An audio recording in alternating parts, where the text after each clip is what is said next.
वन्दे देवोमापतिं सुरगुरुं वन्दे जगत्कारणं वन्दे पन्नगभूषणं मृगधरं वन्दे पशूनापतिं वन्दे शौर्यशशाङ्कवह्निनयनं वन्दे मुकुन्दप्रियं वन्दे भक्तजनाश्रयं जपरदं वन्दे शिवं शङ्करम् शान्तं पदमासनस्थं शशिधरमुकुटं पञ्चवक्त्रं त्रिनेत्रं शूलं वज्रं च खड्गं परशुमवयदं दक्षिणाङ्गे वहन्तं नागं वाजं च घण्टां डमरुकसहितं शाङ्कुशं वामभागे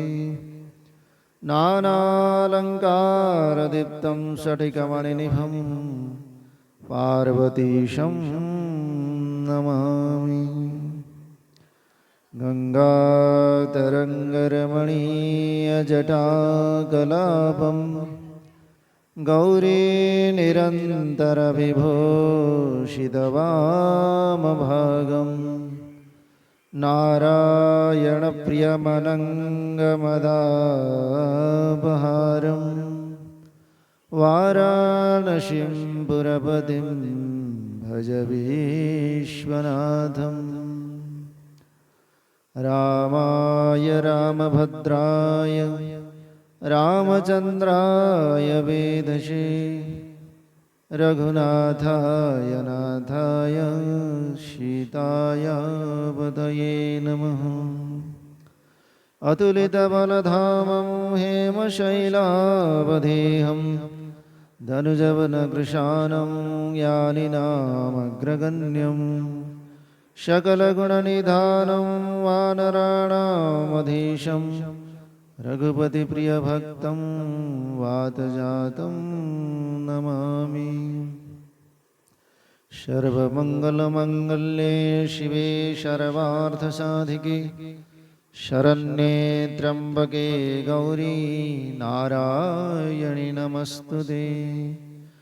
नमो दिव्यै महादिव्यै शिवायै शततं नमः। नमः प्रकृत्यै भद्रायै नियतः प्रणतस्मताम्।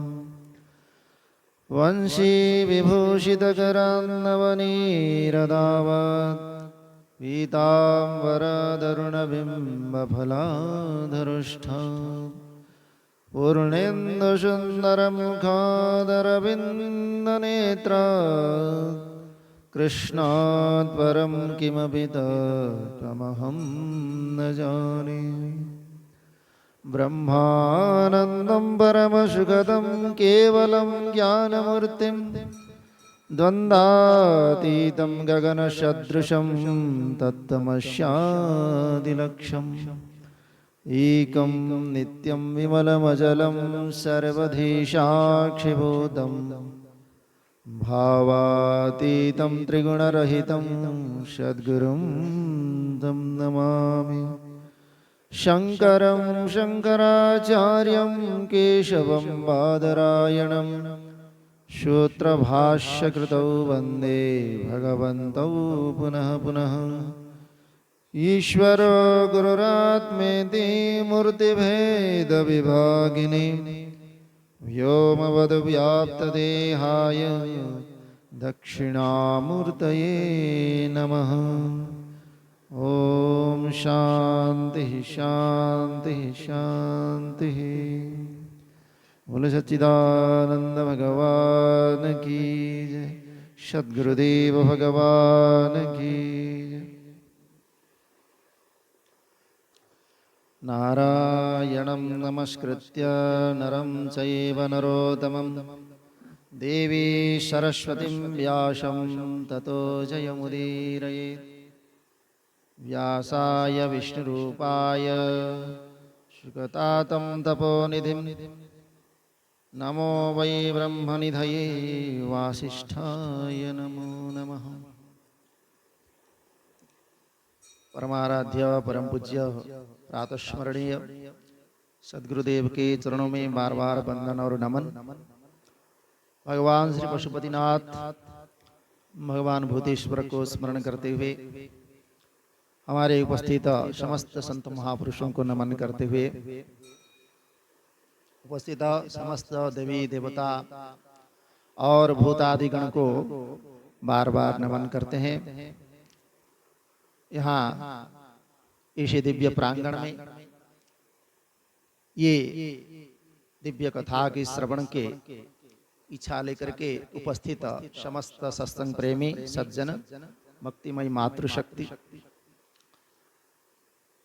दिव्य श्रावण मास की ऐसे अमृत वेला में हम सब भगवान के दिव्य अमृत कथा को पान करने के लिए आज हम भगवत कृपा से एकत्र होकर के भगवान के ही इस परम मधुर नाम को लेते हुए भगवान के ही स्मरण करते हुए हम इस उत्तम कथा का श्रवण करें।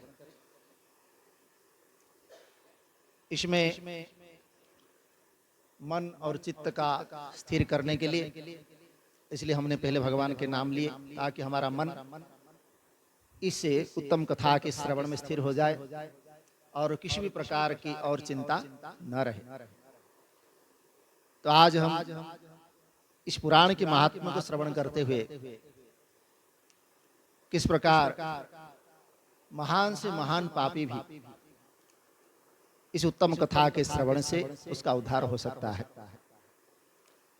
ये हमने कल बिंदु ब्राह्मण और उसकी पत्नी चंचुला की कथा से उस शिक्षा को और उसके उत्तम विचार को हमने प्राप्त किया। वैसे उसका अर्थ ही वही है। यह वही कथा तो हमने कहानी तो सुन लिया, लेकिन ये कथा हमारी ही है, क्योंकि बिंदु ये जो नाम दिया गया है ये हमारे लिए ही दिया गया है। संस्कृत का शब्द का प्रत्येक उसका अर्थ होता है, इसलिए हम बच्चे का जब नाम देते हैं जो हमारे ग्रह और नक्षत्र के गणना के हिसाब से उसकी जो प्रवृत्ति है, उसकी जो लक्षण है, उसके हिसाब से उसके नामकरण किया जाता है। ऐसा कुछ भी नाम मुन्ना टुन्ना टुल्लू बुल्लू कुछ भी नाम दे देते हम, उसका कोई अर्थ नहीं होता है। नाम का एक सार्थकता होनी चाहिए।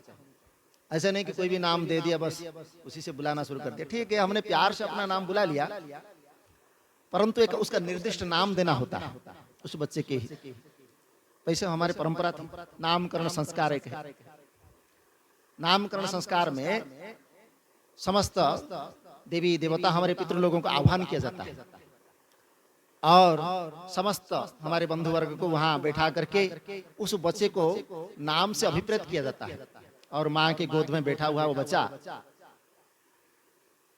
उस समय ये हमारे 12 दिन या 21 दिन में होता है उसके नामकरण संस्कार। तो उस जो माँ पहले उसके कान में कहता है ये तुम्हारा नाम है आज से, और उसी नाम को याद कर लेता है और उसी नाम से वो अभिप्रेत होता है।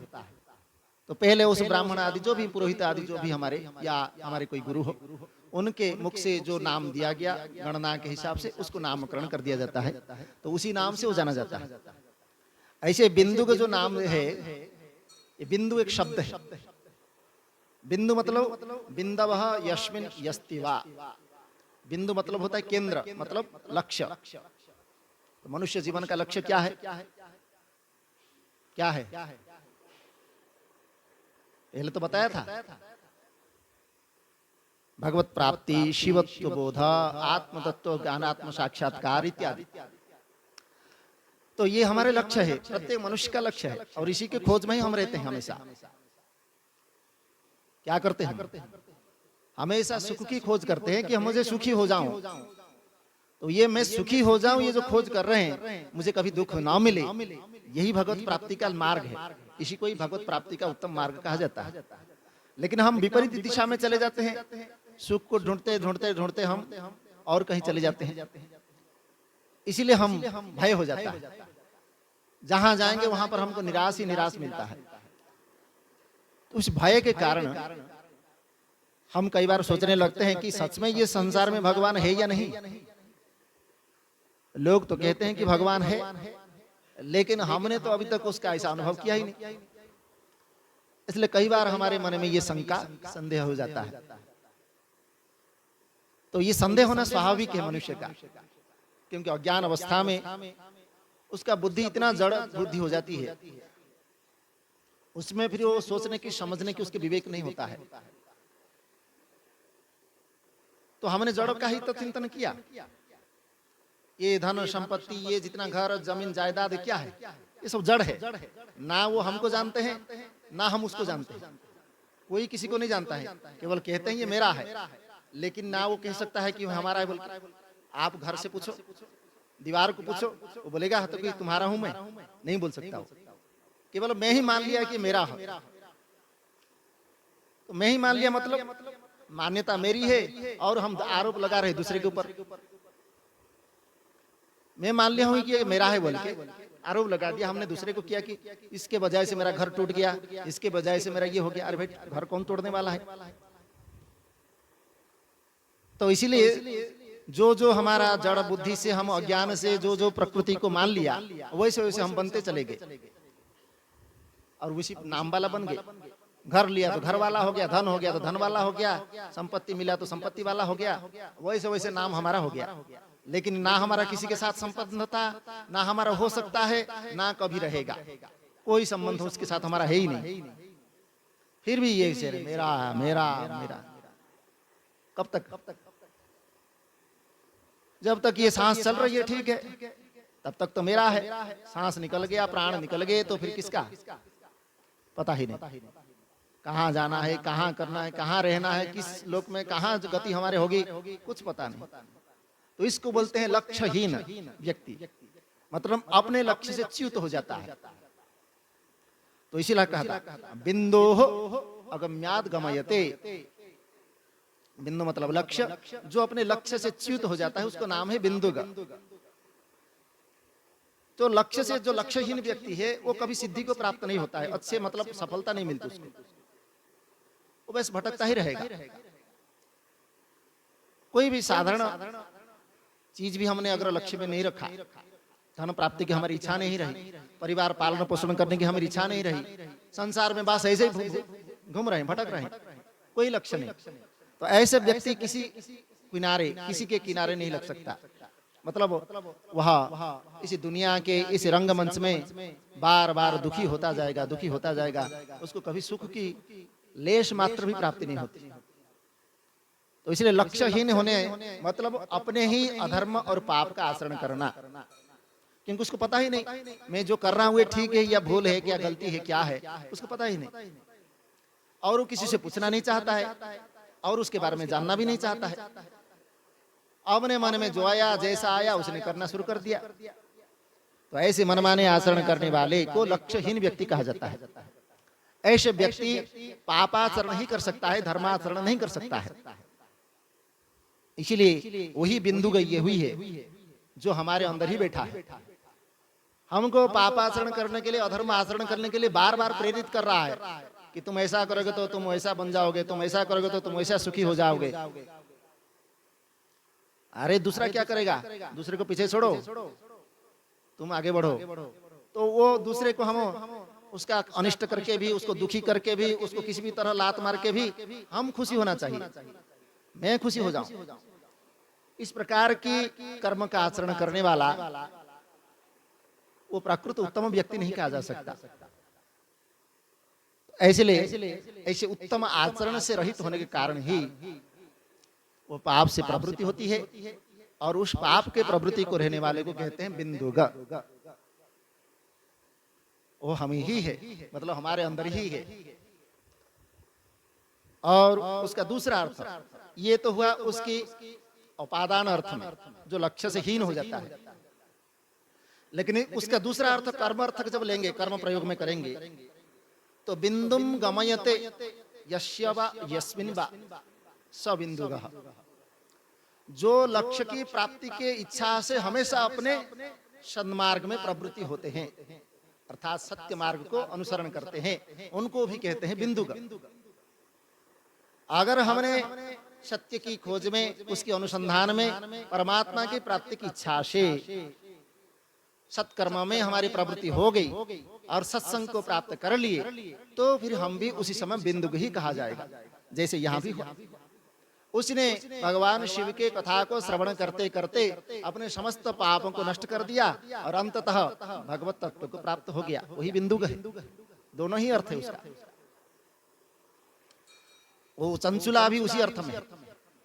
चंचुह शब्द, चंचु मतलब जो अस्थिर है। अस्थिर हमारा सबसे क्या है? हमारे जीवन में अस्थिर क्या है? सबसे बड़ा अस्थिर तो हमारा मन है। तो चंचुः लीयते लीनते यस्मिन् यस्य वा, अर्थात मन के इच्छा के अनुसार जो चलने वाला, मन के कामनाओं के अनुसार जो चलने वाला, मन को ही अपना सर्वस्व मानने वाला, भोग प्रवृत्ति में ही रहने वाला, उसी को ही कहते हैं चंचुला। तो वह मन की इच्छा के अनुसार हमारा अगर गति हो, तो मन तो अनेक प्रकार के संस्कारों से घड़ा हुआ है। इसमें अनेक प्रकार के दोष है, भ्रम है, क्या करना है क्या नहीं करना है उसका भी ज्ञान नहीं, प्रमाद है, जो कर रहा हूं उसमें भी हमारा संदेह है कि मैं ये जो कर रहा हूं ठीक है कि नहीं है, संदेह है। अगर मुझे किसी ने बता दिया कि भाई तुम ऐसा करो, तुम्हारा भगवान जो है भला करेंगे, ऐसा होगा, तुम्हारा जीवन में बहुत अच्छा होगा, लेकिन उसके बातों पर भी हमारा भरोसा नहीं, उसमें भी संदेह है। और कहीं से हमको ऐसा कोई अच्छे रास्ता मिल भी गया या कोई हमारा हाथ पकड़ करके उस रास्ते पर ले भी गया, तो भी हमारा विपरीत बुद्धि होती है। ये हमको सही रास्ते में ले जा रहा है कि हमको ठग रहा है या ये हमको धोखा दे रहा है, उसमें भी भरोसा नहीं। तो ये सारे दोष हमारे अंदर है, ये मन में है। तो मन की अगर इच्छा के अनुसार अगर हम चलते हैं तो ये सारे दोष आकर के उसमें उपस्थित हो जाते हैं। तो फिर आप किसको बोलोगे, किसका सुनोगे? जो निर्दोष होता है, जिसमें किसी भी प्रकार के दोष न हो, ऐसा जो संत पुरुष, ऐसा जो साधु पुरुष, ऐसे जो हमारे सामने उपस्थित हुए गुरु, उनके बातों को श्रवण करना है। तो इसीलिए मन की इच्छा के अनुसार अगर हम चलते हैं तो भी हमारा जीवन ध्येय लक्ष्यहीन हो जाता है। और अगर उस मन को वही कर्म अर्थ में ले लो, फिर चंचोः लीनम गमयते या चंचोः लीनम गम्यते, मन के माताएं बात न करें, इधर सुने नहीं दे रहा, आपकी बात आ रही है हमारे सामने। हाँ, ये थोड़ा सा शांत रहें। बात करने के लिए आपको बहुत समय मिल गया। 24 घंटे में आप तो 22 घंटा बात ही करते रहो, यहाँ कम से कम 2 घंटा बैठो। आपको जो है भगवान ने तो ये वाणी जो बोलते हैं बहुत अच्छा, किसी के पास नहीं है, एक मनुष्य को छोड़ करके किसी के पास नहीं है। लेकिन ये वाणी का अगर हमने सदुपयोग किया तो ये हमारे कल्याण का कारण बन जाता है। अर्थात हमने अपने मधुर वचन, सत्य वचन और सुंदर वचन कहा तो ये हमारे लिए कल्याण बन जाता है। परंतु अगर हमने इसमें दुर्वचन कहा, कठोर वचन कहा और दूसरे को दुख देने के लिए हमारे वाणी से निकला हुआ वचन, ये हमारे लिए दुख का कारण बन जाते हैं। इसलिए वाणी का हमेशा सोच समझ करके बोलना, व्यर्थ शब्द नहीं कहना। ये वाणी बड़े मुश्किल से मिला है। मृत्यु के समय जब ये वाणी अपने आप में चुप हो जाती है, आप कितना भी बोलने की कोशिश करेंगे, सब लोग आपके सामने खड़े हैं, सब आपको बोल रहे हैं कुछ बोलो कुछ बोलो, आप बोल नहीं सकते। ये आपको भगवान ने बोलने की मौका दिया है, इसलिए अच्छे बात बोलो, सुंदर बात बोलो। वाणी का दुरुपयोग नहीं करना चाहिए। इसलिए यहाँ पर सत्संग में बैठे हैं तो साधु संग करना है, तो अपने वाणी का यहाँ मौन रहो, अर्थात अपने जीवन में सीखो कुछ। यहाँ सीखने के लिए आए हैं, कहने के लिए तो संसार पड़ा है, संसार को कितना भी बोलो, बोलते जाओ, सुनते रहेगा संसार। यहाँ कोई सुनने वाला नहीं, यहाँ भगवान आपको सुना रहे हैं, तो भगवान की बात को सुनो। इसलिए यहाँ चंचोः मतलब मन के माध्यम से जब हम उसकी इच्छा के अनुसार चलते हैं तो भी हमारा दुख का कारण और पतन का कारण होता है। लेकिन चंचुम लीनम यस्य अवगम्यते वा, अगर ये मन हमारा मित्र बन जाए, अर्थात हमारे जैसे इस कल्याण होना है, जिस कल्याण के रास्ते पर चल करके हमारा जीवन सार्थक होना है, उसके अनुसार अगर हम मन चल जाए तो उसको भी बोलते हैं चंचुला। तो ये दोनों अर्थ में है इसका। तो इसलिए ये चंचुला और बिंदु का ये जो दो नाम दिया गया, ये सार्थकता के लिए, ये हमारे जीवन में ही है। और ये दोनों को जब हमारे जीवन में हम पालन करने शुरू कर देते हैं तो फिर हम इस शिव तत्व को प्राप्ति करने में देर नहीं लगते, समर्थ है। इसलिए जीव से शिव बनने के लिए यही एक मार्ग है आपको, दूसरा आपके लिए कोई मार्ग नहीं है। हमारे जीवन में हमने बहुत धन अर्जित कर लिया, बहुत हमने रोजगार किया, परंतु अंतिम समय में ये सारा धन हम किसी को दे देंगे, सारा हमारे जो कुछ मेरा था सब कुछ हम दे देंगे, लेकिन ये समय, ये जो संग, ये जो भगवत कथा का श्रवण, ये आपको नहीं मिलेगा। सारा धन दे भी देंगे, जीवन भर की कमाई दे भी देंगे तो भी आपको नहीं मिलेगा। ये तो भगवान ने आपको मौका दिया जीवन में, आपको इस प्रकार श्रवण करने की एक समय दिया कि आप अपने जीवन को सुधारो, यही आपके लिए मौका है। फिर हम बार बार इस प्रकार मौका नहीं दे सकते, क्योंकि मैंने तुमको बार बार चेताया और बार बार तुम्हारे कल्याण में रास्ते लाने के लिए मैंने बहुत प्रयत्न किया, लेकिन फिर भी तुम मेरी बात नहीं सुने, तो इसमें मेरी गलती नहीं है, इसलिए मुझे नहीं दोष न दो। इसलिए भगवान को हम दोष नहीं दे सकते।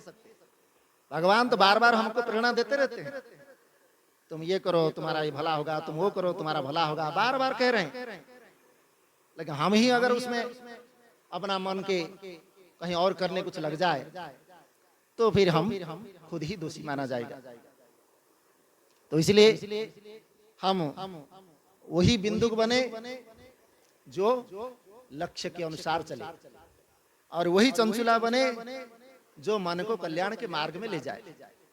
इसी के साथ ही आप इसी शिव पुराण की कथा को श्रवण करने का फल अवश्य आपको मिलेगा। अब आगे हमारी जो कथा है, ये भगवान शिव जो शिव पुराण की कथा हम सुन रहे हैं, इसका विधि क्या है, श्रवण करने की विधि वही जो है कह रहे हैं कि अतदेशं प्रवक्ष्यामि संपूर्णा फल हेतवे विधिं शिव पुराणस्य शौनक श्रवणे मुने। शिव पुराण के श्रवण की विधि को अब आप सुनो। मतलब प्रत्येक मनुष्य का ये कर्तव्य होता है कि वह जिस स्थान पर जाता है, जिस क्षेत्र में जाता है, वहाँ का नियम उसको मालूम होना चाहिए। हम तीर्थ में जाते हैं तो तीर्थ क्षेत्र में क्या क्या करना चाहिए, किस प्रकार रहना चाहिए, हमारा मन उस प्रकार कैसे होना चाहिए, उस तीर्थ के नियम के अनुसार वैसा रहना चाहिए, ये मनुष्य का कर्तव्य है।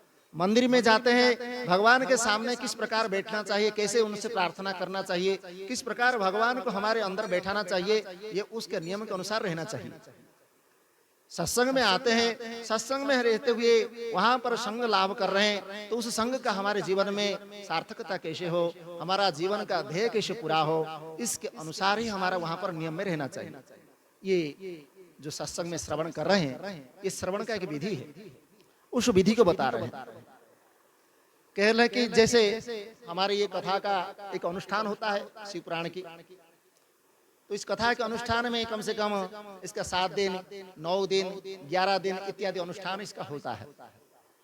उस अनुष्ठान में किस प्रकार का विधि का पालन करना चाहिए, तो उसी को बता रहे हैं कि पहले तो एक ज्योतिषी को बुला करके उसको दान आदि दे करके, फिर अपने सहयोगी लोगों के साथ बैठकर बिना किसी बाधा के, बिना किसी विघ्न के इसी कथा की समाप्ति के लिए शुभ मुहूर्त का अनुसंधान करें। उसके बाद देश देशांतर स्थान जो जो आपके जहां बंधु वर्ग है उनको पहले संदेश भेजे कि वो आकर के इस प्रकार इस कथा अनुष्ठान में प्रवेश करे, इस प्रकार संदेश देना चाहिए। और कुछ लोग भगवान श्रीहरि की कथा से बहुत दूर पड़ गए हैं, इतने ही स्त्री शूद्र आदि भगवान शंकर के कथा कीर्तन से वंचित रहते हैं, इत्यादि उन सब को भी सूचना हो जाए। और ऐसा प्रबंध करना चाहिए कि देश देश में जो भगवान शिव के भक्त हो तथा शिव कथा के जो कीर्तन करने वाले हो, जो श्रवण के इच्छुक हो, उन सब को आदर पूर्वक शिव कथा में, इस पुराण की कथा में बुलाना चाहिए। और यहाँ सत्पुरुषों को आनंद देने वाला तथा अति अद्भुत उत्सव उसको मनाया। जैसे हम पुराण को, ग्रंथ को जब ले आते हैं तो आदि उत्सव और अद्भुत एक कुछ ना कुछ बाजे गाजे के साथ और भगवान का कीर्तन करते हुए उस ग्रंथ को ले आते हैं ताकि भगवान का आगमन हो। और शिव पुराण की रसमयी कथा का श्रवण करने के लिए आप लोग प्रेम पूर्वक शीघ्र पधारने की कृपा करें, इस प्रकार सबसे प्रार्थना करके सबको बुलाए। क्योंकि इस कथा में क्षण भर के लिए बैठना ये सौभाग्य की बात है, ये दुर्लभ है। इस प्रकार विनय और प्रसन्नता पूर्वक श्रोताओं को निमंत्रण देना चाहिए और आए हुए लोगों का हमेशा आदर और सत्कार करना चाहिए। ये कथा कहाँ कहाँ होना चाहिए? तो कहले शिवालये च तीर्थे च वने वापि गृहोऽथवा कार्यं शिव पुराणस्य श्रवणस्थलमुत्तमम्। भगवान शिव के जो मंदिर है वहाँ कर सकते हैं, तीर्थ में कर सकते हैं, किसी भी तीर्थ में, वन प्रांत में जहाँ विशाल जगह हो उस जगह पर कर सकते हैं, अथवा अपने घर में ही अगर ऐसे बैठने की व्यवस्था हो तो घर में भी कर सकते हैं। इस प्रकार कथा के लिए अनुपयोगी घर के जितने भी साथ सामान है उसको हटा करके घर के किसी एकांत कोने में उसको सुरक्षित रख देना। मतलब घर में अगर करना है तो सामान कोई रहना सामने नहीं रहना चाहिए, वो सब हटा देना चाहिए। फिर वहां पर उस मंडप बनाना होता है, फिर उसके केले के खंबे आदि तोरण आदि बांधना पड़ता है, ये सब उसका नियम है, कथा का जो श्रवण का नियम है।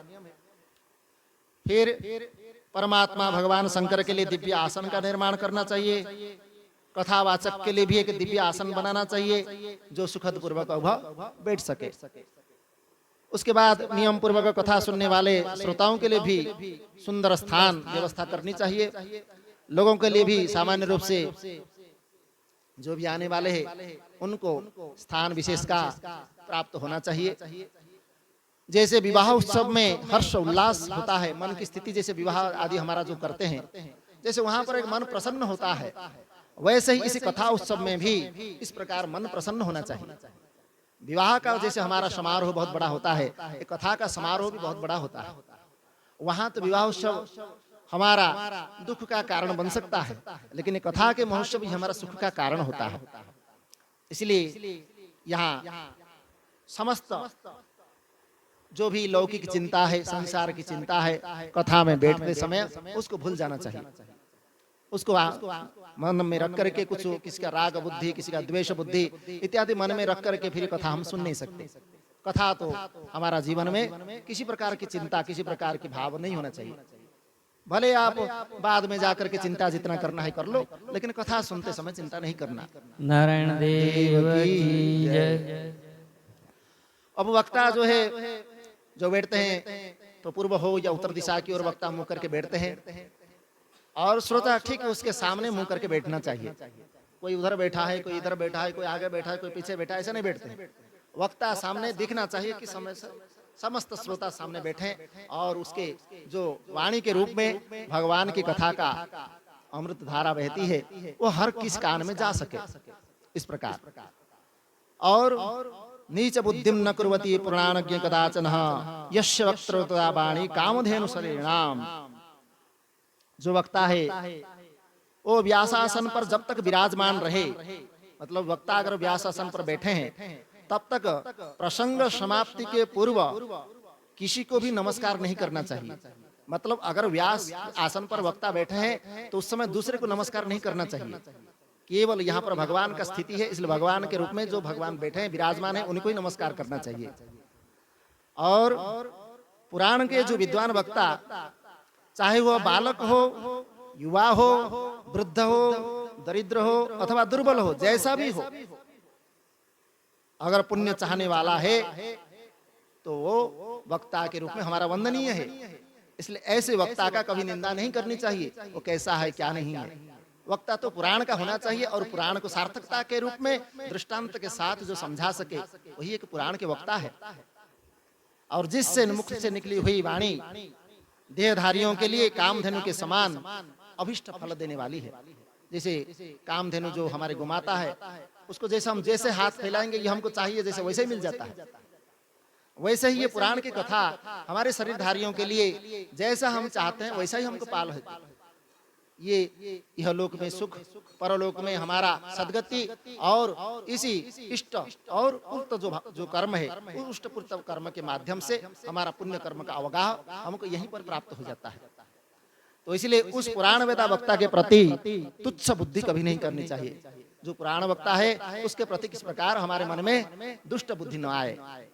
और संसार में जन्म तथा गुणों के कारण बहुत से गुरु होते हैं, अर्थात हम अपने अपने हिसाब से अपने गुण और धर्म के हिसाब से हम किसी को भी गुरु बना सकते हैं, परंतु उन सब में जो पुराणों के ज्ञाता है, जो पुराणों के विद्वान है, वही परम गुरु माना गया है। क्योंकि वही हमको कल्याण के मार्ग पर ले जा सकते हैं, वही हमारा जीवन का उद्धार कर सकते हैं।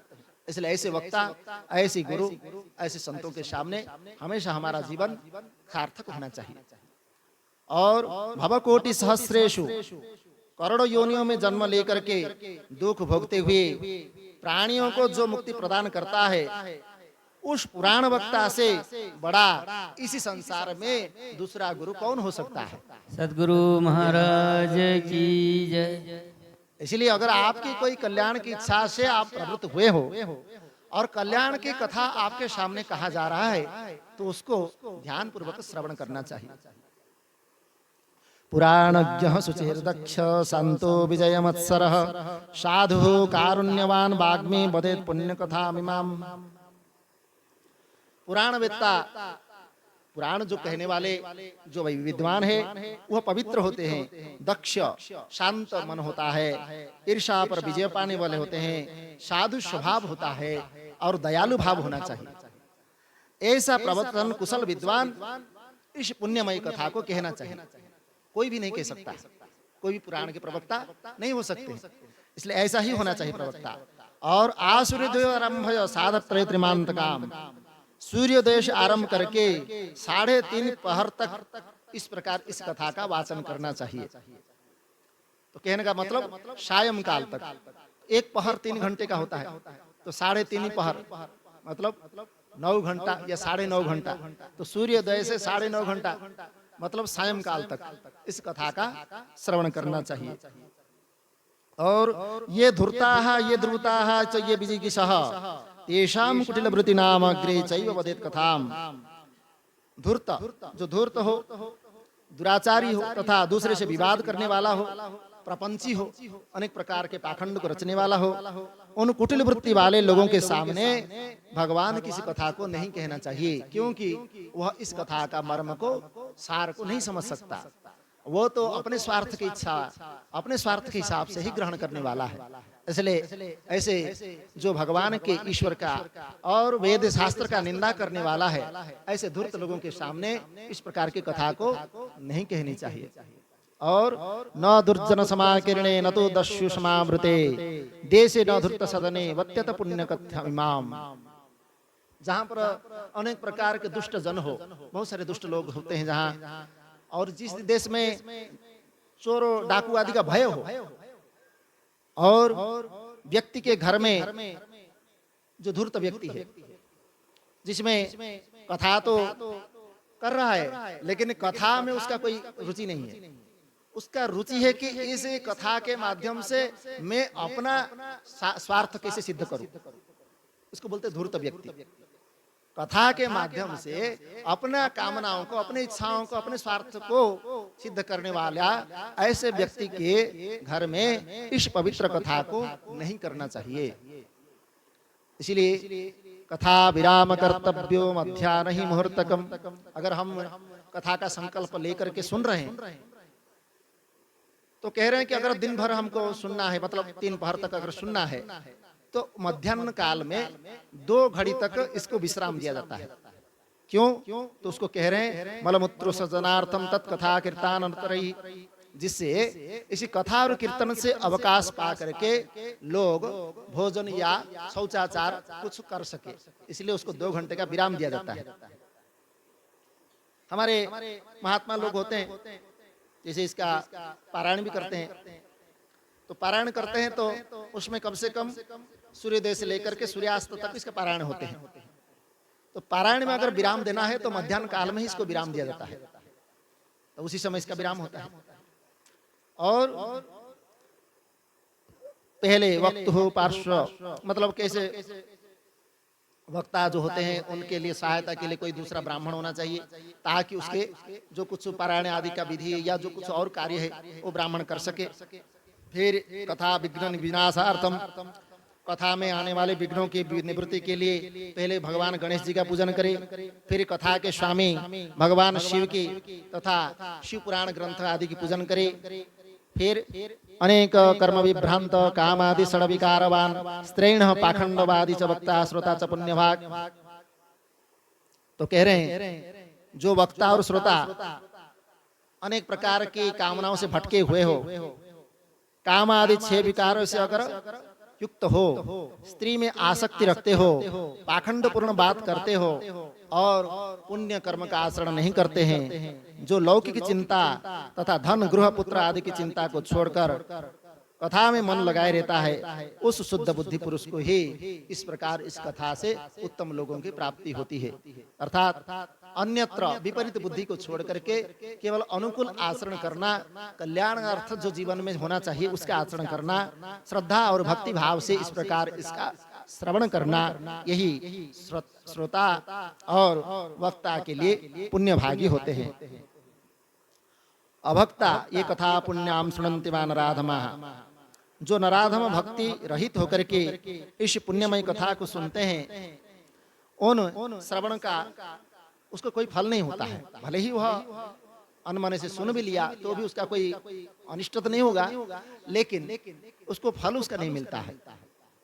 इसलिए अनसंपूज्य पुराणम यथाशक्ति शपानैः, यथाशक्ति जितना हमारे पास सामर्थ्य है उसके अनुसार इस पुराण को पूजा पहले करना चाहिए। मतलब पहले भगवान, ये जो हम पहले भगवान की तो पूजा करते ही है, उसके बाद पुराण की पूजा करनी चाहिए, उसके बाद कथा का प्रारंभ होता है। उसको पूजा किए बिना जो मूढ़जन इस कथा को सुनते हैं वे सुदरिद्राः न पावनाः, वह अपवित्र और दरिद्र होते हैं। कथायं कथमानायं गच्छत्यत्र नराः भोगान्तरे प्रणश्यन्ति तेषां दारादि संपदः। कथा कहते समय बीच में ही जो लोग उठ करके यहाँ दूसरी जगह पे या और कहीं चले जाते हैं, जन्मांतर में उनकी स्त्री आदि संपत्ति अपने आप में नष्ट हो जाती है। इसलिए कथा के बीच में नहीं उठना चाहिए। अगर उठना है तो प्रणाम करके पहले, फिर जमीन को स्पर्श करके फिर उठना चाहिए, या हमारा कोई जरूरी पड़ गया तब उठ के जाना चाहिए। ऐसे ही बीच में उठ के कैसे भी चल दिया, ऐसा ठीक नहीं होता है। और शीशोष्ण समस्तका ये च शृण्वन्ति मां कथां नराः तत्र पुत्राः प्रजायन्ते पापिनः कुलदूषकाः।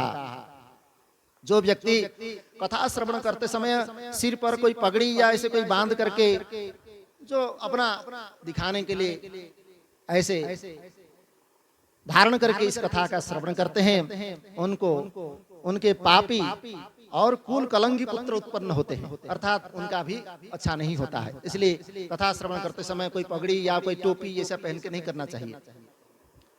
तांबूलम भक्षयन्तो ये शृण्वन्ति मां कथा नराः स्थविष्ठा खाद्यन्तारं यमकिंकराः। कथा श्रवण करते समय जो पुरुष पान आदि या कुछ गुटखा वुटखा आदि चबाते हुए कथा को सुनते हैं, उन्हें नरक में यमदूतो विष्ठा आदि को खिलाते हैं। इसलिए इस प्रकार श्रवण नहीं करना चाहिए। ये तुंगसनारूढ़ा शृण्वन्ति मम कथां नराः भुक्त्वा तुति नरकान् सर्वांस्ततकाका भवन्ति हि। जो लोग उच्च आसन पर बैठ करके इस कथा का श्रवण करते हैं, वे समस्त नरकों को भोगकर अंत में काक योनि में जन्म लेते हैं। ये विराद संज्ञारूढ़ा शृण्वन्ति इमां कथां शिवाम्। यहाँ मतलब जैसे कोई बीमार हो, कोई रोगी हो, कोई कुछ हो या कोई कारण के वजह से, लेकिन वक्ता के बराबर नहीं बैठना चाहिए। वक्ता के उच्च आसन मतलब वक्ता के बराबर बैठ करके श्रवण नहीं करना चाहिए। तो इसीलिए इसका ध्यान रखना है। और ये विराट सनारूढ़ा, जो लोग विरासन, विरासन मतलब समझते हैं? विरासन मतलब इस पैर मोड़ करके, इसे वज्रासन बोलते हैं इसको। दोनों पैर को मोड़ करके ऐसे बैठ करके उसको श्रवण करते हैं, उसको विरासन बोलते हैं। तो इस प्रकार विरासन में बैठ करके भी जो इसी शुभ कथा को सुनते हैं, उनको भी नरक में भोग करके अंत में विष वृक्ष के रूप में जन्म लेते हैं। और असंप्रमण्य वक्तारम कथा सुनन्ति नराः भुक्त्वाति नरकान् सर्वान् भवन्ति उच्चपतनपाः। कथा सुनाने वाले पौराणिक, जो पुराण के वक्ता है, उस पौराणिक को अच्छी प्रकार मतलब ठीक तरह से प्रणाम किए बिना जो लोग कथा सुनते हैं, मतलब जैसे हम आए यहाँ पर बैठे हैं तो पहले प्रणाम करके फिर बैठना चाहिए।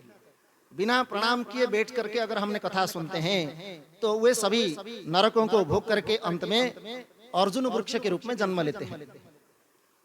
अनातुराः शयनाः ये शृण्वन्ति इमां कथा नराः भुक्त्वाति नरकान् सर्वान् भवन्ति जगरादयः।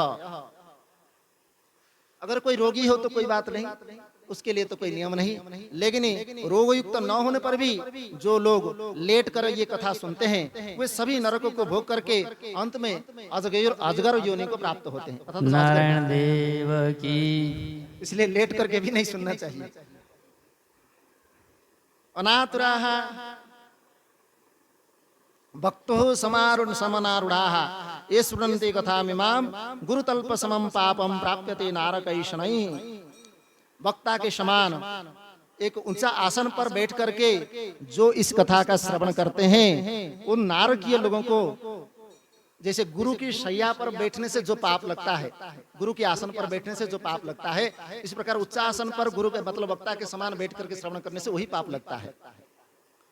ये निंदन्ति च वक्तारम कथा चेमां सुपावनाम भवन्ति शुनका भक्त्या दुःखं जन्म सतहिते।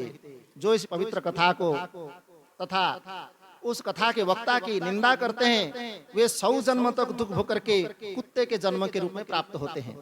इसलिए किसी का निंदा नहीं करनी चाहिए, इसका ध्यान रखना। कथायां वर्तमानायां ध्रुवादम ये वदन्ति ही भुक्त्वते नरकान् घोरान् भवन्ति गन्धर्वास्ततः। कथा श्रवण करते समय बीच में जो अश्लील बात करता है, गंदे शब्द बोलते हैं, वे घोर नरक में भोगने के बाद गधे के रूप में जन्म लेते हैं। इसलिए कोई अश्लील शब्द बीच में नहीं बोलना। और कदाचिन्नपि शृण्वन्ति कथाम् एतां सुपावनां भक्त्वाति नरकान् घोरान् भवन्ति वनशूकराः।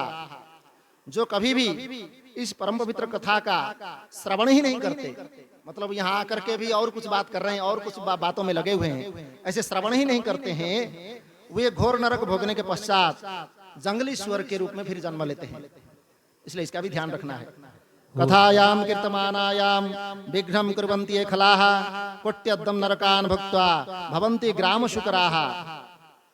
अगर कथा के बीच में नहीं सुनना है तो कोई बात नहीं, उठ के चले जाओ, लेकिन कथा में अगर विघ्न डालते हो, अर्थात किसी भी प्रकार की अगर डिस्टर्बेंस करते हो, तो वे करोड़ों वर्षों तक नरक यातना को भोग करके गांव के जो सुअर होते हैं, एक जंगली सुअर, एक गांव के शुकर होते हैं, तो ग्राम शुकर को फिर प्राप्त होना पड़ेगा। नारायण देव की। इसलिए इस बात का हमेशा ध्यान रखें।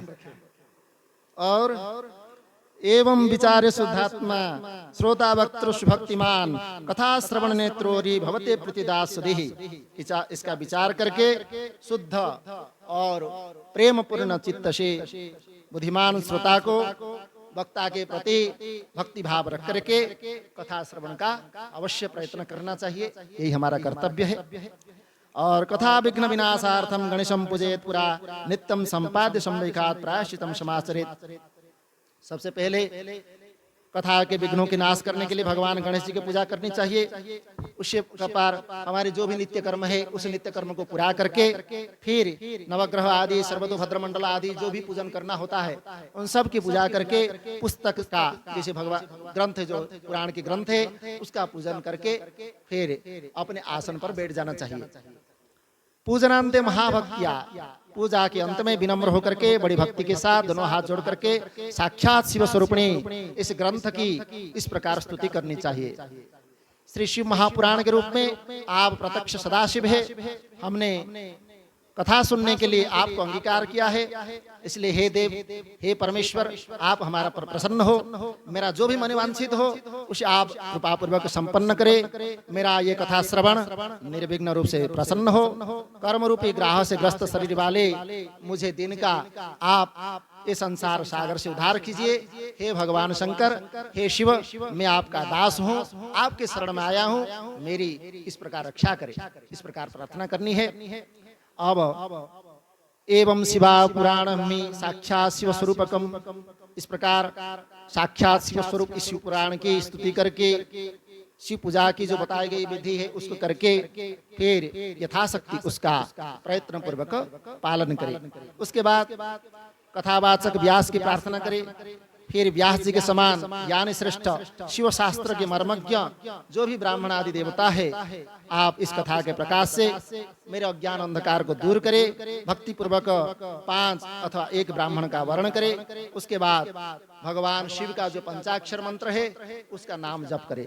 अगर कुछ भी नहीं करना है, मन नहीं लग रहा है, तो कम से कम भगवान का जो पंचाक्षर मंत्र है नमः शिवाय, उसी का ही जप करे। इस प्रकार मैंने भक्त और श्रोताओं द्वारा भक्ति पूर्वक ये जो श्रवण की जो विधि है यहाँ पर उसका विवेचन किया गया है।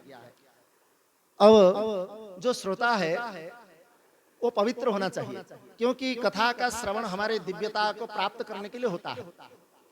इसलिए श्रोताओं के कुछ नियम होते हैं, उस नियम का अवश्य पालन करना होता है, ताकि हमको दिव्य भाव और दिव्य जो है एक हमारे जीवन के जो भाव भक्ति का जो संचार है वो प्राप्त हो जाए। इसलिए कहते हैं, सूत जी कहते हैं कि अब शिव पुराण नियमम सुनम, शिव पुराण सुनने का व्रत करने वाले पुरुषों के लिए जो नियम है उनसे भक्ति पूर्वक सुनो। तो कहते हैं पुंसाम दीक्षा विहीना नाम नाधिकारम कथा श्रवैहि श्रोतु काम हृदय वक्तृ दीक्षा ग्राह्य तुमहि। कथा श्रवण करने में जो दीक्षा लिया हुआ है उसी का ही अधिकार है। दीक्षा मतलब मंत्र दीक्षा। तो किसी भी भगवान का जो हमारे इष्ट है उसका मंत्र का अगर हम जप करते हैं या उनका आराधना करते हैं, उसकी उपासना करते हैं, तो ये कथा सुनने का उसको अधिकार होता है। फिर भी कथा श्रवण में तो सबका अधिकार है, फिर भी अगर हम उसका फल चाहते हैं तो इस प्रकार दीक्षा प्राप्त हो तो अच्छा है। कथाव्रती को ब्रह्मचर्य रूप से रहना है, भूमि पर सोना है, पत्तल में खाना होता है, प्रतिदिन समापन होने पर उसका अन्न ग्रहण, मतलब कथा समाप्त होने पर अन्न ग्रहण करना होता है। ये किसके लिए है? जो अनुष्ठान पूर्वक संकल्प लेता है। आप तो जो है संकल्प नहीं लिया इस प्रकार अनुष्ठान का, तो लेकिन इसका जब हम भावधारा में अनुष्ठान करते हैं तो इस प्रकार इस नियम को पालन करना होता है। किस प्रकार हमारा रहना सहना होता है उसका यही बता रहे हैं। और जिसमें शक्ति हो वह पुराण की समाप्ति तक उपवास करके शुद्धता पूर्वक भक्ति भाव से भगवान की कथा को सुने, अथवा घी दूध पी करके कथा श्रवण करे, या फलाहार करके कथा श्रवण करे, या हविष्यार्पण करके करे, जो एक बार खा करके फिर दोबारा भोजन करने की। वैसे तो कई लोग होते हैं श्रावण के मास में व्रत रखते हैं और कोई हविष्यार्पण करता है, कोई फलाहार करता है, कोई किसी प्रकार का अपना अपना व्रत करते हैं। तो ऐसा व्रत करके भी हम कथा श्रवण का नियम सुखपूर्वक पालित हो सके। और कथा श्रवण में जो विघ्न उत्पन्न करने वाले हैं उस भोजन को त्याग देना चाहिए। जो गरिष्ठ भोजन हो, दाल आदि होता है तो उसमें उसके वायु वर्णी की होता है, दाल आदि को ग्रहण करने से। तो जो वायु कारक हो, जला हुआ अन्न हो, मसूर दाल आदि हो, सेम फली आदि हो, इत्यादि जो तमोगुणी जो पदार्थ है उसको नहीं खाना चाहिए। और कथाव्रती को कलिंदम चिच्चिंडम मूलकम कुष्मांडम नालिकेरम मूलम जग्ध्वा, अगर कथा का हमने व्रत लिया है तो बैंगन, चिंचड़ा, मूली, कोहड़, प्याज, नारियल का जो मूल होता है, जो उसका खाड़ होता है, तथा कंद आदि मूल का त्याग करना चाहिए। पलांडुम प्याज, लहसुन, हिंग, गृंजनम गाजर, मादकम ही तत् वस्तुन संज्ञानि व्रजयेत्, ये कथाव्रती को आमिष आदि के समान माना जाता है, इसलिए इसको नहीं खाना चाहिए। काम आदि षड्विकारम, ये तो बाह्य त्याग हुआ, लेकिन हमारे अंदर भी अनेक प्रकार के दोष है। तो ये कामादि जो विकार है, 6 प्रकार के काम, क्रोध, लोभ, मोह, मद, मत्सर इत्यादि, ये भी कुछ समय के लिए उसको छोड़ना होता है। तो कैसे? ना किसी प्रकार की किसी को निंदा नहीं करनी चाहिए, किसी प्रकार की किसी का अनिष्ट चिंता नहीं करनी चाहिए इत्यादि। और साधु संतों की तो, ब्राह्मणों की तो निंदा का त्याग कर देना ही चाहिए। और कथा श्रवण का व्रत धारण करने वाला व्यक्ति किसी रजस्वला स्त्री को नहीं देखना चाहिए। और पतितान न वदेत, जो पतित व्यक्ति है अर्थात दीनहीन, मतलब जिसका कोई कर्म नहीं, किसका कोई धर्म नहीं, ऐसे पतित व्यक्ति को भी उसको कथा मतलब वार्ता नहीं करनी चाहिए। और ब्राह्मण से द्वेष रखने वाले, वेद को नहीं मानने वाले, ऐसे मनुष्य के साथ भी भाषण न करे इत्यादि। इस पुराण के कथा पारायण के दिनों को अत्यंत उत्तम और करोड़ यज्ञों के समान कहा गया है। अनेक प्रकार के यज्ञ करके जो फल हमको नहीं होता है, ये भगवान पुराण की इस कथा को श्रवण करके उसका फल हमको प्राप्त होता है। इस प्रकार व्रत धारण करके इस परम श्रेष्ठ कथा का श्रवण करके आनंद पूर्वक श्रीमान पुरुषों को इसका उद्यापन करना चाहिए। इसके उद्यापन की विधि शिव चतुर्दशी के जो हमारे उद्यापन होता है, आगे आने वाला है शिव चतुर्दशी हमारे, जिसको मासिक शिवरात्रि कहते हैं। ये मासिक शिवरात्रि को जैसे हम उसका व्रत रखते हैं और उसका उद्यापन होता है, वैसे ही इसका जो पुराण श्रवण का भी उसी प्रकार उद्यापन करना होता है। और अल्प वित्त वाले भक्तों के लिए, जिसके पास धन नहीं, कुछ नहीं है, उनके लिए प्राय उद्यापन की आवश्यकता नहीं होती, क्योंकि उद्यापन करने से उसका कुछ खर्चा होता है। अगर हमारे पास धन नहीं है तो उद्यापन करने की कोई जरूरत नहीं है।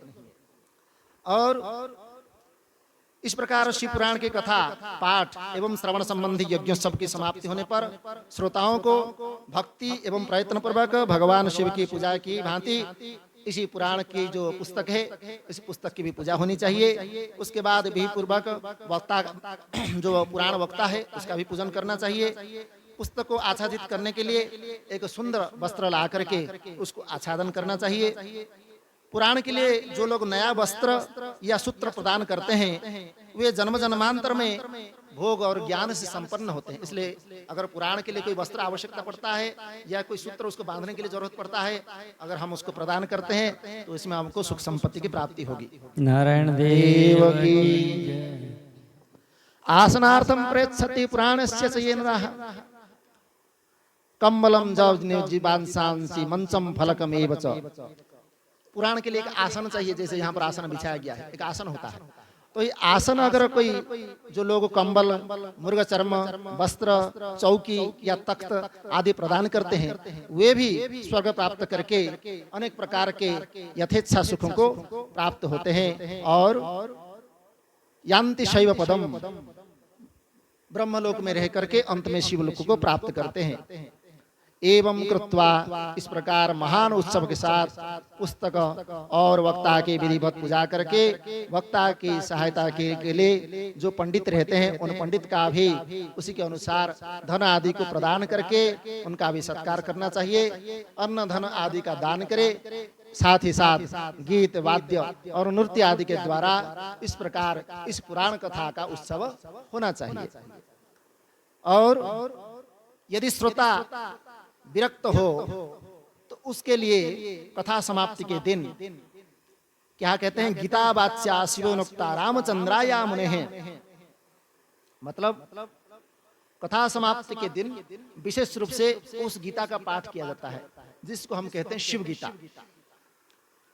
ये पद्म पुराण में भगवान शिव जी ने भगवान राम के प्रति ये वचन कहे थे गीता के रूप में, जो शिव गीता के नाम से प्रसिद्ध है। उसका अंतिम दिन पाठ किया जाता है शिव गीता के रूप में, और विशेष रूप से वो उस गीता का पाठ होना चाहिए। और अगर गृहस्थ, यदि श्रोता गृहस्थ हो तो उस बुद्धिमान को उस श्रवण कर्म की शांति के लिए शुद्ध भविष्य के द्वारा होम करना चाहिए। और रुद्र संहिता जो हमारे यहाँ है, इस रुद्र संहिता के द्वारा प्रत्येक श्लोक के द्वारा होम करे, अथवा गायत्री मंत्र से अंतिम दिन उसको होम करना होता है। और या शिव पंचाक्षर मूल मंत्र से भी होम करना होता है इत्यादि। कथा श्रवण संबंधी व्रत की पूर्णता की सिद्धि के लिए 11 ब्राह्मणों को मधु मिश्रित खीर आदि भोजन कराए और उस ब्राह्मणों को दक्षिणा दे। और यदि शक्ति न हो तो जीवन में जितना हमारा सामर्थ्य है उतना हमारा अवश्य करना चाहिए। इस पुराण के तत्पश्चात पुरुष आवाहन आदि विधि उपचार से उसकी पूजा करके फिर दक्षिणा चढ़ाए। जितेंद्रिय आचार्य का जो प्रवक्ता है उनके वस्त्र आभूषण एवं गंधादि से पूजन करके उत्तम बुद्धि वाला श्रोता भगवान शिव के संतोष के लिए दक्षिणा सहित एक पुस्तक उन्हें समर्पित करे। उस पुराण के उस दान के प्रभाव से भगवान शिव का अनुग्रह पा करके वह उत्तम श्रोता भवबंधन से अवश्य मुक्त हो जाता है। इस तरह ये विधि विधान का जो पालन है ये शिव पुराण के अंतर्गत है। और ये जो शिव पुराण का श्रवण करने की विधि और श्रोता के जो नियम के पालन करने का विधि ये जो कहा गया है ये महात्म्य के रूप में कहा गया है। तो ये शिव पुराण की जो महात्म्य है ये स्कंद पुराण के अंतर्गत है। अब तक आप जो सुन रहे थे ये शिव पुराण की महात्म्य ये स्कंद पुराण में है। स्कंद पुराण के अंतर्गत इस कथा को आपने अब तक सुना कि ये महिमा क्या है इनका। अब आगे जो कथा होगी ये श्री शिव महापुराण की कथा होगी। तो आगे हमारे जो प्रथम संहिता है श्री विद्वेश्वर संहिता, विद्वेश्वर संहिता में भगवान शिव की कथा का प्रारंभ होता है। तो ये शिव की कथा के रूप में हम जब इसका श्रवण करेंगे तो प्रथमतः कौन किसको कह रहा है इसका पहले जानना होता है। और यहाँ शिव कथा में पहले ही मंगलाचरण होता है। तो मंगलाचरण में भगवान को स्मरण करके फिर कथा का प्रारंभ किया जाता है। तो इसलिए पहले इस बार आज हम इस मंगलाचरण को करेंगे, फिर बाद में इसका आगे की कथा का हम श्रवण करेंगे। तो ये मंगलाचरण पहले उसको स्मरण करते हैं। आद्यंत मंगलमजात समान भावम आर्यम तमीश्वमचरमरमात्मदेवम पंचाननं प्रबल पंच विनोदशीलम संभावये मनसि शंकरमंबिकेशम। ये भगवान व्यास जी ने भगवान शंकर का ध्यान कर रहे हैं। कहते हैं कि आद्यंत मंगलम, आदि किसी भी वस्तु का एक आदि होता है और उसका अंत होता है। तो जिसका आदि और अंत हो उसका मध्य भी होता है। जैसे कह दिया कोई आप का जन्म कब हुआ तो आपने बता दिया मेरा ये जन्म हुआ है। आपका मृत्यु कब होगी ये भी किसी ना किसी माध्यम से कोई ज्योतिष ने बता दिया आपका मृत्यु अमुक समय पर होगी। तो आप जन्म से लेकर के मृत्यु तक तो आपने जान लिया, लेकिन उस जो मध्य भाग है उसको भी उसमें अनुमान कर लिया गया। तो मध्य भाग क्या है ना, जो कुछ हमको प्राप्त होने वाला है इस मध्य भाग में होता है। तो आदि अंत और मध्य ये तीनों में जो हम रहते हैं तो उसका आदि काल में अर्थात जन्म के समय या जन्म से पूर्व भी हम थे और जन्म के बीच में भी ये शरीर को जब हम धारण किया तब भी है और मृत्यु के बाद भी हमारा रहेगा। न जायते म्रियते वा कदाचित् नायं भूत्वा भवितामन भूयः अजः नित्यः शाश्वत अयं पुराणः न हन्यते हन्यमाने शरीरे। ये शरीर नष्ट हो जाता है लेकिन हम नष्ट नहीं हो सकते। इसलिए भगवान ने इसको अज नित्य शाश्वत का अजन्मा है। ये इसका कोई जन्म नहीं होता है। जिसका जन्म नहीं होता है तो उसका मृत्यु कैसे होगा। तो शरीर ही जन्म लेता है और शरीर ही विनाश को प्राप्त होता है। तो हमारा जन्म मृत्यु नहीं होता है। तो इसलिए हम जैसे आप पहले भी दिन इसका विचार किए थे कि शिव तत्व क्या है उसी को ही कह रहे हैं। इसलिए यहाँ शिव के स्मरण करते हुए कह रहे हैं कि जो आदि में है अंत में भी है और मध्य में है। कैसा मंगलदायक मंगलमय है और नित्य वही कह रहे हैं। अजात जिसका जात जन्म न हो और जिसका जन्म नहीं तो उसका अंत भी नहीं अर्थात मृत्यु भी नहीं। और जिसका जन्म मृत्यु नहीं उसको कहते हैं नित्य अर्थात उसका विनाश नहीं है, उसको कहते हैं नित्य। वही कह रहे हैं कि जो आदि अंत में और मध्य में भी नित्य मतलब सत्य है और जो मंगलमय स्वरूप है मतलब जो उनका चिंतन करते हैं उनका कल्याण होता ही होता है। इसलिए उनका मंगलमय स्वरूप है। और समान भाव, जिनके समानता इस संसार में कोई कर ही नहीं सकता। भगवान शिव के साथ समानता कौन कर सकता है? कोई नहीं कर सकता।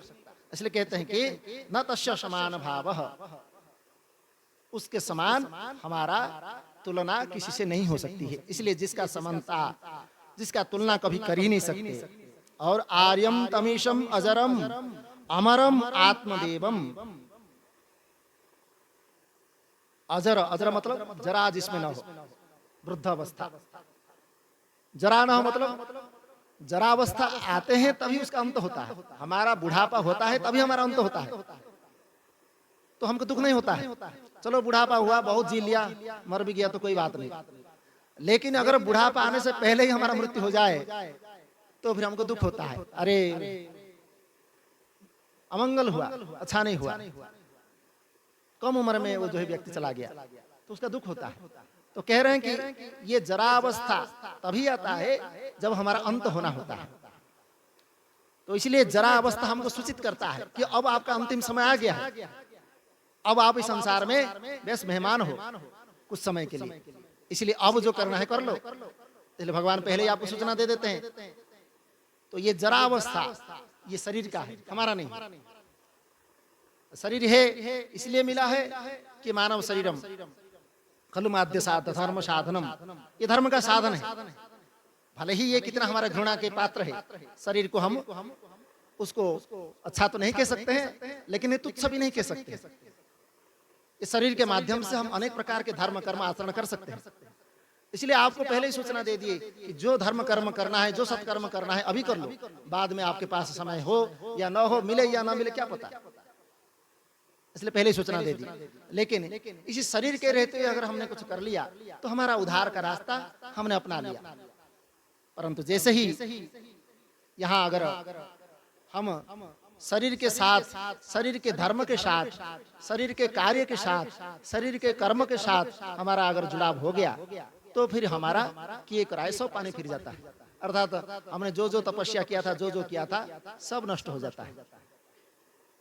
तो इसलिए उस अजर अमर परमात्मा के जो स्वरूप है, हम स्वयं हमारे अंदर आत्म रूप में जो विद्यमान है वही कह रहे हैं। जो आत्मा के स्वरूप को प्रकाशित करने वाले देवता अर्थात जो स्वयं परमात्मा जो है, कौन है वो? पंचाननम प्रबल पंच विनोदशीलम, जिनके 5 मुख है, ऐसे 5 मुख वाले प्रबल पंच, जो खेल खेल में ही अनायास बिना कोई चेष्टा किए इस जगत की रचना कर सकते हैं। इस संसार में तो हमको सब आश्चर्य लगता है। कोई एक अच्छा फूल, सुंदर फूल खिल गया तो उसको देख करके आश्चर्य होते हैं। कोई अच्छे एक हरे हरे पत्ते वाला हरे हरे मन पेड़ देख लिया, उसको भी आश्चर्य हो रहे हैं। एक से बढ़कर के संसार में हम देख करके आश्चर्य होते हैं। क्यों? क्योंकि ये संसार को हम सत्य मानते हैं, इसलिए हमको आश्चर्य लग रहा है। लेकिन एक ज्ञाननिष्ठ परमात्मनिष्ठ जो पुरुष, जो महात्मा होते हैं, उनके लिए संसार एक खेल घर के समान है, खेल के समान बोलते हैं। क्यों? क्योंकि उनके दृष्टि में संसार मिथ्या है, उसकी अस्तित्व नहीं है। इसीलिए इसको खेल, खेल में जैसे होता है ना, जो भी गेंद आदि होते हैं वो सच होते हैं क्या? उसको खेलते खेलते कहीं फेंक दिया, कहीं कुछ छोड़ दिया, कहीं कुछ, उसको फिर चिंता नहीं होती। जितना देर खेला खेला, बाद में खेलते हुए भूल गया। ऐसा ही संसार है। यहाँ जब तक आप ये चल रहा है, हमारा ये क्रीड़ा चल रही है, क्रीड़ा कर रहे हैं, किसी के साथ हमारा संबंध बन गया, किसी के साथ हमने अपना मान लिया, किसी को पराया मान लिया, ये खेल चल रहा है। अब ये क्रीड़ा करते करते उस क्रीड़ा में अगर फंस गए तो फिर हम दुखी हो जाते हैं। अगर इसको क्रीड़ा समझ करके ही करेंगे तो फिर इसमें आनंद आएगा। मतलब संसार में रहते हुए, शरीर में रहते हुए आप बड़े खुशी हो जाएंगे, इतना आनंद आएगा और लगेगा कि वाह, संसार तो संसार है, यहाँ तो हम खुद ही अपना आनंद ले रहे हैं। ऐसा क्रीड़ा है भगवान की। तो भगवान की लीला में जो बोलते हैं भगवान, लीलावत्तु अस्यम कैवल्यम, ये जो संसार है उनके केवल जो लीला के स्वरूप है, उस स्वरूप का यहाँ पर हमको दिव्यमान रूप में दिख रहा है।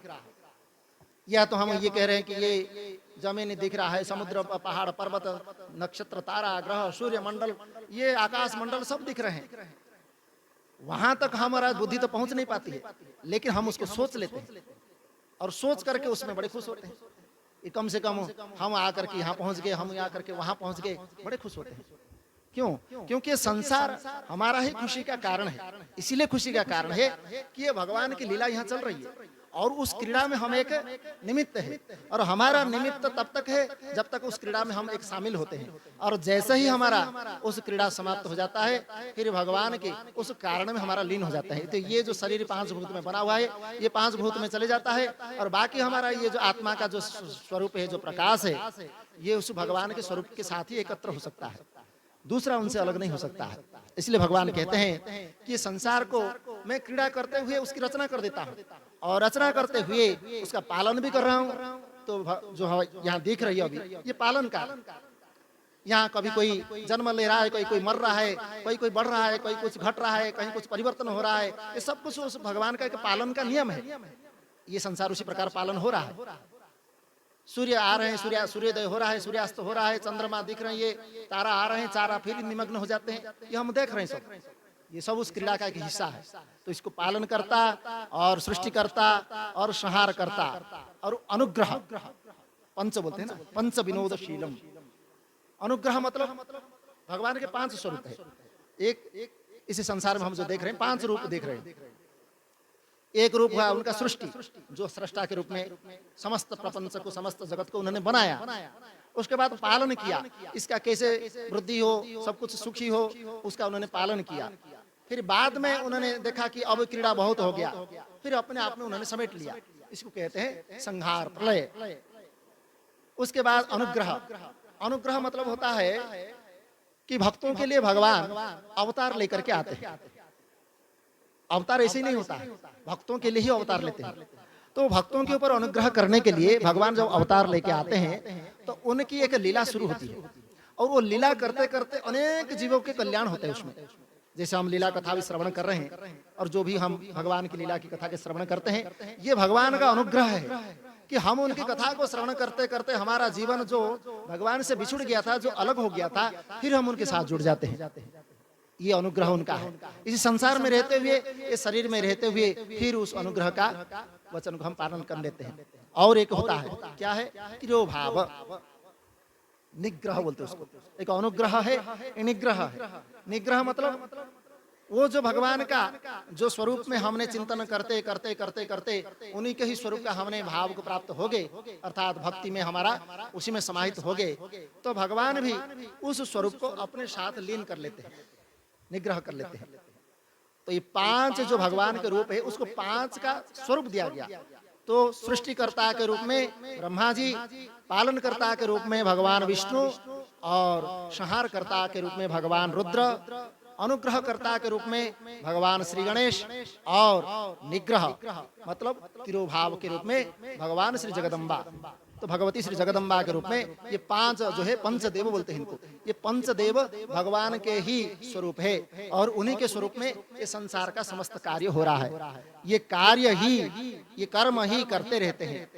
और उन सर्वश्रेष्ठ अजर अमर भगवान ईश्वर जो अंबिकापति अंबिकेशम भगवान से शंकर को मैं अपने मन में ही बार बार चिंतन करते हुए उनको नमन करता हूँ। बोले सच्चिदानंद भगवान की जय। तो ये मंगलाचरण हुआ, फिर कल इसका आगे विचार करेंगे। ओम सर्वे भवन्तु सुखिनः, सर्वे सन्तु निरामया, सर्वे भद्राणि पश्यन्तु, मा कश्चित् दुःखभाग् भवेत्। असतो मा सद्गमय, तमसो मा ज्योतिर्गमय, मृत्युर्मा अमृतं गमय। ओम पूर्णमदः पूर्णमिदं पूर्णात् पूर्णमुदच्यते, पूर्णस्य पूर्णमादाय पूर्णमेवावशिष्यते।